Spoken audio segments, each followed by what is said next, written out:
പ്രിയപ്പെട്ട എറണാകുളം MP ഹൈബി ഈഡൻ നമ്മളോടൊപ്പം ഉണ്ട്. വളരെ ആവേശത്തോടെയാണ് UDF ഇത്തവണ തെരഞ്ഞെടുപ്പിലേക്ക് വരുന്നത്. 10 വർഷത്തിന് ശേഷം അധികാരം തിരിച്ചു പിടിക്കുക എന്ന് പറയുമ്പോൾ ഒരു ഡു ഓർ ഡൈ ബാറ്റിലാണ്. ഇനിയും അങ്ങനെ ഒരു അധികാരം വിട്ട് കളയുന്നത് UDFന് അഫോർഡ് ചെയ്യാൻ പറ്റില്ല. അപ്പോൾ എങ്ങനെ പോകുന്നു പ്രചരണം? അല്ല, 10 വർഷത്തിൻ്റെതായ മാറ്റങ്ങൾ ശ്രീജ ആദ്യം ഇൻട്രോയിൽ പറഞ്ഞത് കോൺഗ്രസ്സിലുള്ള പൊട്ടലും ചീറ്റലും സ്വാഭാവികമാണെന്നുള്ള. യഥാർത്ഥത്തിൽ കോൺഗ്രസ്സിൽ അത് സ്വാഭാവികമാണെങ്കിലും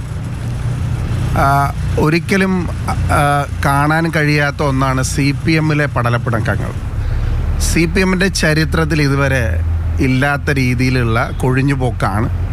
കോൺഗ്രസ്സിലേക്കും BJPയിലേക്കും മുതിർന്ന നേതാക്കന്മാർ വരെ സ്വതന്ത്രരായി മത്സരിക്കുന്ന വളരെ റെയറായിട്ടുള്ള ഒരു മൊമെൻ്റാണ്. അപ്പോൾ തെരഞ്ഞെടുപ്പിൻ്റെ ചരിത്രത്തിൽ തന്നെ CPM നേരിടുന്ന ഏറ്റവും വലിയ വെല്ലുവിളി അവിടെ ആരംഭിക്കുക. എറണാകുളത്തേക്ക് വരുമ്പോൾ ഞങ്ങൾ പ്രതിപക്ഷത്തിരിക്കുമ്പോഴും 9 സീറ്റ് ഞങ്ങൾക്ക് സ്വന്തമായുള്ളൊരു ജില്ലയാണ്. ഞങ്ങൾക്ക് 13 സീറ്റ് കിട്ടിയിട്ടുള്ള ജില്ലയാണ്. ഞങ്ങൾ വളരെ ശുഭാപ്തി വിശ്വാസത്തോടുകൂടി വളരെ ചിട്ടയായ സംഘടനാ പ്രവർത്തനം നടത്തി ഞങ്ങളുടെ കാൻഡിഡേറ്റ് ഫിക്സേഷൻ ആണെങ്കിലും എല്ലാം ഞങ്ങൾ ഇത്തവണ വലിയ ഭൂരിപക്ഷം 14 സീറ്റുമാണ് പ്രതിപക്ഷ നേതാവിൻ്റെ ജില്ലയിൽ ഞങ്ങൾ നേടാൻ. അല്ല, അങ്ങനെ കാൽക്കുലേറ്റ് ചെയ്യുമ്പോൾ ഇപ്പോൾ സ്ഥാനാർത്ഥി നിർണയത്തിന് വേണ്ടിയിട്ട് 4 ദിവസം എടുത്തു, വലിയ വടംവലി നടന്നു. അപ്പോൾ ജനങ്ങൾ നോക്കുമ്പോൾ അല്ല സ്ഥാനാർത്ഥിയെ അവിടെയാണ് തെറ്റ്. അവിടെയാണ് നിങ്ങൾക്ക് തെറ്റ് പറ്റിയത്. അവിടെയാണ് ഒരു തവണ മാത്രം മത്സരിച്ച ഉണ്ണികൃഷ്ണൻ വൈപ്പിനിൽ നിന്ന് MLA ആയി വിജയിച്ചു. ഒരു തവണ അദ്ദേഹം MLA ആയിട്ട് തൃപ്പൂണിത്തുറയിലേക്ക് മാറി. എന്തിനാ മാറിയത്? സ്ട്രാറ്റജി ആയിരിക്കില്ലേ? എന്ത് സ്ട്രാറ്റജി? അതിപ്പോൾ അവർക്കേ അറിയൂ. അവരുടെ പാർട്ടിയുടെ വലിയ കടുത്ത എതിർപ്പ് കൊണ്ടിട്ടാണ്. എൻ്റെ പോയിന്റ് എന്ന് പറയുന്നത് we have more than 1 candidates. ഇപ്പോൾ എൻ്റെ കൂടെ KSUവിലുണ്ടായിരുന്ന ദീപക് ജോയ്, മനോജ് മൂത്തേടൻ, മുഹമ്മദ് ഷിയാസ്, ഞങ്ങളുടെ തൊട്ട് മുമ്പുണ്ടായിരുന്ന ടോണി ചമ്മണി, ഞങ്ങൾ വളരെ ഫ്രഷ് ആയിട്ടുള്ള ചെറുപ്പക്കാരുടെ ഒരു വൈബ്രൻറ്റ് ടീമിനെയാണ് പുട്ടപ്പ് ചെയ്തിട്ടുള്ളത്. ഞങ്ങൾക്ക് സ്ഥാനാർത്ഥികളെ, ഞങ്ങളുടെ സിറ്റിംഗ് MLA-മാരെ ഞങ്ങൾക്ക് മാറ്റാൻ പറ്റുമോ? ഞങ്ങൾക്ക് പ്രതിപക്ഷ നേതാവുണ്ട്, ഉമാ തോമസ് ഉണ്ട്, TJ വിനോദ് ഉണ്ട്. പെരുമ്പാവൂർ MLA മാറ്റി. ഞങ്ങൾ പെരുമ്പാവൂർ MLA മാറ്റിയത് പല ഘടകങ്ങൾ അതിലുണ്ട്. ഞങ്ങളുടെ ഇൻറ്റേർണൽ സർവേസ് ഉണ്ട്, പല കാര്യങ്ങളുടെ അടിസ്ഥാനത്തിലാണ്. 2019 നിങ്ങളെല്ലാവരും വിചാരിച്ചിരുന്നത് പ്രൊഫസർ KV തോമസ് കൊടുത്ത് സ്ഥാനാർത്ഥിയാവുന്നല്ലോ. പാർട്ടി അതായത് കാലങ്ങളിൽ ചെറുപ്പക്കാർക്ക് കൃത്യമായ അവസരം കൊടുത്തിട്ടുണ്ട്. ഞങ്ങൾക്ക് ഒന്നിൽ കൂടുതൽ ഞങ്ങളത് തുറന്നു പറയുന്ന ആൾക്കാരല്ലേ. എത്രയോ പേര് നിങ്ങളുടെ ചാനലിൽ വന്ന് പറഞ്ഞു എനിക്ക് സ്ഥാനാർത്ഥിയാവാൻ താല്പര്യമുണ്ട്. രാവിലെ പോസ്റ്റർ അടിച്ച് സ്ഥാനാർത്ഥിയെ കാണുന്നു. 10-20 ലക്ഷം പോസ്റ്റർ പോസ്റ്റർ അടിച്ചു. എത്ര പോസ്റ്റർ അടിച്ചു? ദീപ്തി മേരി വർഗീസ് പോസ്റ്റർ അടിച്ചോ? എത്ര പോസ്റ്റർ? അവർ ഇന്നലെയും കൂടെ പറഞ്ഞത് ആര് പറഞ്ഞു? അവര് ഒരു മാധ്യമത്തിനാണ്. ശ്രീജ ഒരു മാധ്യമ പ്രവർത്തകയാകുമ്പോൾ റെസ്പോൺസിബിലിറ്റി ഏറ്റെടുക്കണം. ആര് പറഞ്ഞു എന്ന് പറയണം. ശ്രീജ പറയണം. ദീപ്തി മേരി വർഗീസ് പറഞ്ഞ വാചകമാണ് ഞാൻ പറഞ്ഞത്. We have A procedure. ഞങ്ങളുടെ പ്രൊസീജിയർ എന്താ? ഞങ്ങളുടെ പ്രൊസീജിയർ എന്ന് പറയുന്നത് ഞങ്ങളൊരു ഡോക്കറ്റ് തയ്യാറാക്കും. ആ ഡോക്കറ്റിൻ്റെ അടിസ്ഥാനത്തിൽ ഞങ്ങൾക്ക് സ്ക്രീനിങ് കമ്മിറ്റി കൂടും. ആ സ്ക്രീനിങ് കമ്മിറ്റിയിൽ നിന്ന് ക്ലിയർ ചെയ്യുന്ന പേരുകൾ സെൻട്രൽ ഇലക്ഷൻ കമ്മിറ്റിയിലേക്കും. ആ സെൻട്രൽ ഇലക്ഷൻ കമ്മിറ്റിയിലാണ് ഔദ്യോഗികമായി സ്ഥാനാർത്ഥി പട്ടിക 55 ആദ്യം പ്രിൻ്റ് ചെയ്തു. അപ്പോഴാണ് 55 പേര് സ്ഥാനാർത്ഥികളായിട്ടുള്ളത്. അതുപോലെ ഒരു ലിസ്റ്റ് വരാത്തിടത്തോളം വേറെ ആരും സ്ഥാനാർത്ഥികളല്ല. ആഗ്രഹങ്ങൾ ഉണ്ടാവും എല്ലാവർക്കും, പക്ഷെ അവർ സ്ഥാനാർത്ഥികളാവില്ല.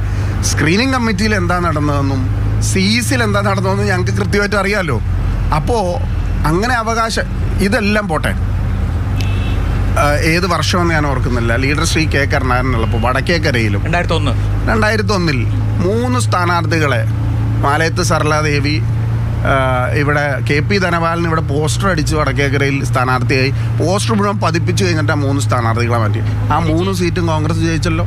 2001 ഇതിപ്പോ 2025 2025 ഞങ്ങൾ പ്രഖ്യാപിക്കാത്ത സ്ഥാനാർത്ഥി ലിസ്റ്റ് നിങ്ങൾ മാധ്യമങ്ങൾ വന്ന് വാർത്തയെടുക്കുന്നു.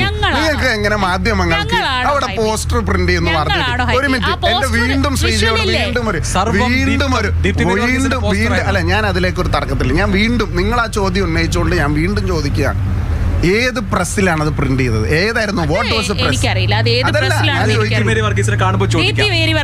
അതായത് നമുക്കൊരു പ്രസ് ഉണ്ടാവുമല്ലോ, ആ പ്രസ്സിൽ കയറ്റിയാൽ 1.5 ലക്ഷം പോസ്റ്റർ എന്ന് പറഞ്ഞാൽ 1.5 ലക്ഷം പോസ്റ്റർ അടിക്കും.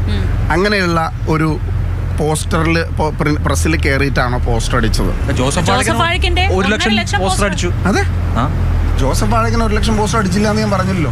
നിങ്ങൾ എന്നോട് ദീപ്തിയെ കുറിച്ച് ചോദിച്ചു, ശരി, ഓക്കേ. ഞാൻ അതിനുള്ള ഉത്തരം പറഞ്ഞു. നിങ്ങൾ മാധ്യമങ്ങൾ ഉണ്ടാക്കുന്ന ചില വാർത്തകളല്ലാതെ കോൺഗ്രസിൻ്റെ, ഇന്ത്യൻ നാഷണൽ കോൺഗ്രസിൻ്റെ സ്ക്രീനിങ് കമ്മിറ്റിയും സെൻട്രൽ ഇലക്ഷൻ കമ്മിറ്റിയും പുറത്തുവിട്ട പേരുകളല്ലാതെ നിങ്ങൾ ഒരുപാട് പേരുകൾ ഒരുപാട് കാലഘട്ടത്തിൽ വിട്ടിട്ടുണ്ട്. അതൊന്നും സ്ഥാനാർത്ഥികൾ. അതൊക്കെ എൻ്റെ സ്ഥാനാർത്ഥി പേര് പട്ടികയിലുള്ള 2009 എല്ലാവരും ഡൽഹിയിൽ നിന്ന് ബാലഗോപാൽ അടക്കം എല്ലാവരും പ്രഖ്യാപിച്ചതാണല്ലോ. ഞാൻ സ്ഥാനാർത്ഥിയായില്ലല്ലോ. പക്ഷെ ഹൈബി അത് പ്രതീക്ഷിച്ചു, റെഡിയായില്ലേ അന്ന്? ഞാൻ സ്ഥാനാർത്ഥി ആകണം എന്ന് ആഗ്രഹിച്ചു, ആ. ഞാനായില്ല. പക്ഷേ ഞാൻ പ്രഖ്യാപിച്ചില്ലല്ലോ ഞാൻ സ്ഥാനാർത്ഥിയാണ്. അല്ല, അതിപ്പോ ആർക്കും ഞാൻ പ്രഖ്യാപിക്കാൻ പോസ്റ്റർ പറ്റില്ലല്ലോ. പ്രിന്റ് ചെയ്തില്ലല്ലോ. നിങ്ങൾ അനാവശ്യമായ, ഞാൻ എൻ്റെ നിങ്ങളുടെ ചോദ്യത്തിന് ഞാൻ മറുപടി തന്നു. നിങ്ങൾക്ക് കൂടുതൽ വേണമെങ്കിൽ ഞാനൊരു 1 to 1 സംശയം തരാം. എന്താന്ന് വെച്ചാ ഇതൊക്കെ ഈ ആളുകളുടെ ഇടയിൽ ഒരു കൺഫ്യൂഷൻ. ഒരിക്കലും ഇല്ല ശ്രീജ ഏതൊക്കെ മണ്ഡലങ്ങളാണ് എഴുതി വെച്ചോ, ഞാൻ പറഞ്ഞുതരാം. എറണാകുളം ഈ ജില്ലയിലെ മണ്ഡലങ്ങളിലൊന്നും ഒരു ഇളക്കവും തട്ടാൻ പോകുന്നില്ല. ക്യാബിനറ്റിൽ 20 മന്ത്രിമാർ, മുഖ്യമന്ത്രി അടക്കം വന്ന് തൃക്കാക്കരയിൽ പ്രചരണം നടത്തിയല്ലോ. 25,000 വോട്ടിനാണ് ജയിച്ചത്. ആ മണ്ഡലത്തിൽ, നിങ്ങൾ പറയുന്ന മണ്ഡലത്തിൽ എനിക്ക് 42,000 വോട്ടാണ് എൻ്റെ ഭൂരിപക്ഷം പാർലമെൻറ്റിൽ. വൈപ്പിനിൽ 30,000, കൊച്ചിയിൽ 40,000. പാർലമെൻറ്റ് കണക്കാണ്, കണക്കുകൾ വേരി ചെയ്യാം. യാത്ര തുടരുകയാണ്.